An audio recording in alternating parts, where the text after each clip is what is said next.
Splatoon Raiders looks incredible, but what if it means the end of the Splatoon trilogy forever? You see, Splatoon has so far been a sequence of games, but now they dropped their first spin-off.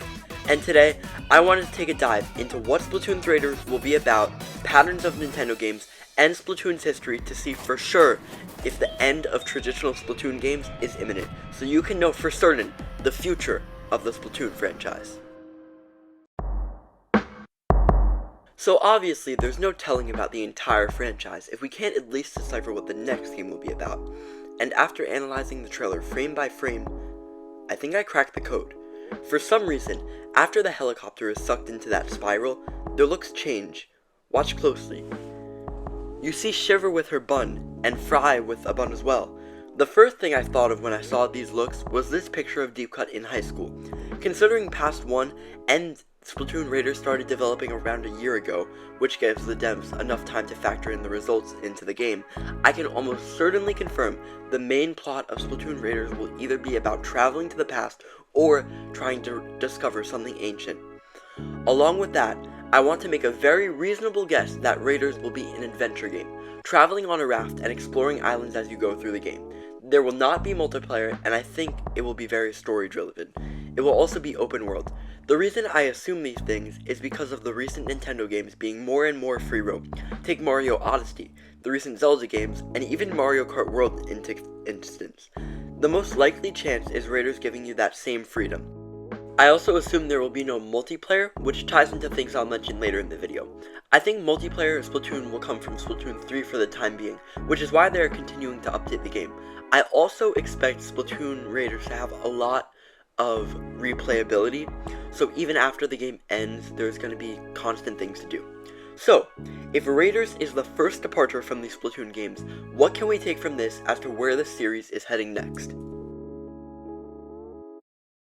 So, this all sounds amazing, but here's where I start to worry.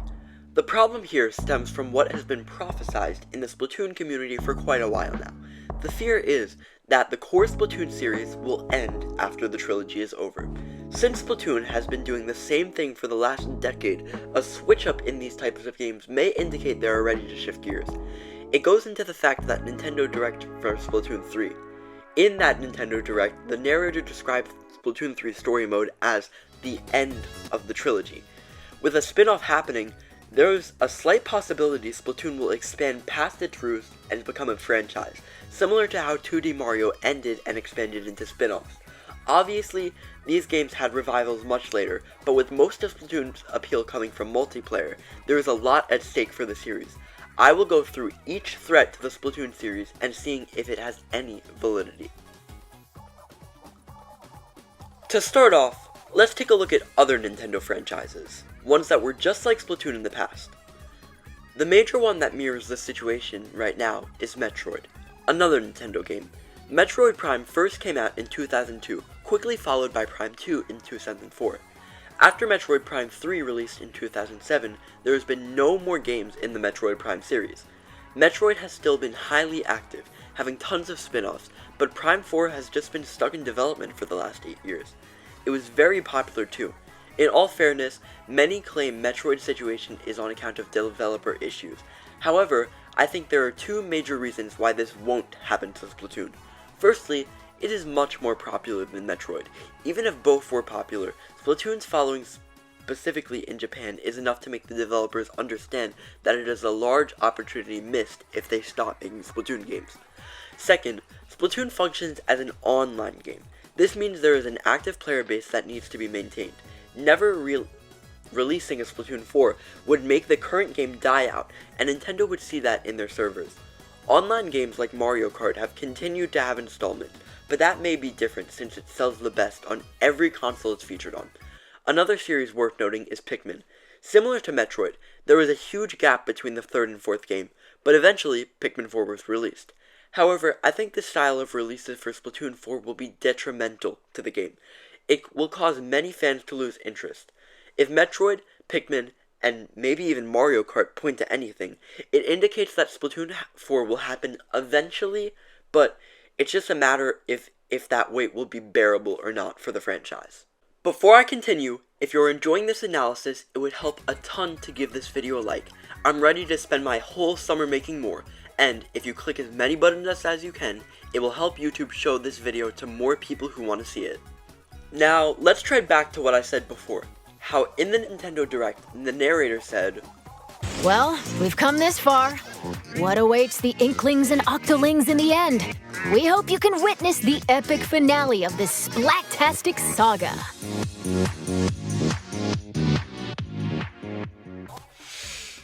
So great. Finale, the end, with Splatoon readers seeming to have a different storyline than the rest of the Splatoon games. Does this mean the Splatoon series is over as we know it? Well, there's a lot to unpack here. First, if Splatoon starts making entirely story games, it leaves the question open to how Splatoon 4 will work story-wise. Side Order and Return of Mammalians, which were story modes in Splatoon 3, finish the plot of the Splatoon games, pretty much. They have no real place to go in story mode, except for somewhere completely out of anywhere they've been before. One thing I can imagine Splatoon 4 doing is not having a campaign at all. This would be the best case scenario, as long as there is something else to replace it. A mode like Salmon Run on top of what we already had. But, to be honest, this seems so different from what we've been getting, it's incredibly hard to imagine. Although the Direct is very weak evidence to suggest Splatoon 4's absence, it proposes a whole new conversation on how the franchise's story will pan out in the future. I would also like to talk about how the Grand Fest will relate to Splatoon's future. Essentially, the Grand Fest made us choose from past, present, and future as to which is the most important. Splatfests work by everybody picking a side and playing battles to earn points for your team. The team that won in this Grand Fest was past. Historically, the winner of the Grand Splatfest has affected the next game in some way. Marie won Callie vs. Marie, and she ended up being a main part of the story. And Chaos won Chaos vs. Order, and Chaos ended up being a major part of Splatoon 3's story. Before I give my theories that past winning will have an effect on Splatoon Raiders. But, people have gone as far to say it impacts the types of games they're releasing. However, this is almost certainly not true. The final Splatfest has always had an impact of the style or plot of the game, but never the release patterns. For example, Splatoon 3 was centered around Chaos, but its update of schedule was very planned from the beginning, being once every 3 months instead of randomly like the previous game. Splatoon 3 ended up being the least chaotic game out of the 3. Past will likely only affect Splatoon 3 Raiders thematically, and since the Squid Sisters chose Past, maybe they will reappear in Splatoon 4. Overall, I really don't believe that the final Splatfest will impact much. Release deadlines are set years in advance, and although it will affect world building, the games itself won't be changed due to something in this short of notice. So, what's the verdict? There is a lot of strong evidence to conclude Splatoon 4 isn't happening. Nintendo has always finished series as trilogies. Not only that, the narrator said Splatoon 3 was the end of the trilogy. There are also no new story pathways for future games like there has been in the past. Nintendo also feels the pressure to innovate. Since Splatoon fans always complain games don't evolve that much, this all seems scary for the franchise. But I am here to say, Splatoon 4 will happen. All online Nintendo games have gotten new entries, and Splatoon will definitely be a part of this. Nintendo's branding has included Inklings along with Link and Mario in their promotional material. They want us to know Splatoon is a core franchise, and spin-off after spin-off will not do what they want us to do. Every Splatoon game has sold crazy amounts, and there is no way they're not going to capitalize on more. So yes, we have so much to be excited for in the future. If you like Splatoon, take it all in, and if you aren't into Splatoon yet, Raiders is about to be the perfect time to get into it.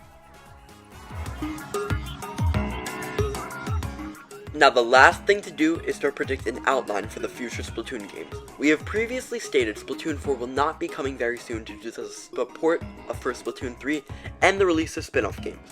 What may change things up, however, is the potential of another spin-off on top of Splatoon Raiders. If Raiders does well, Nintendo may want to continue to push out spin-offs while customers wait for the next major game.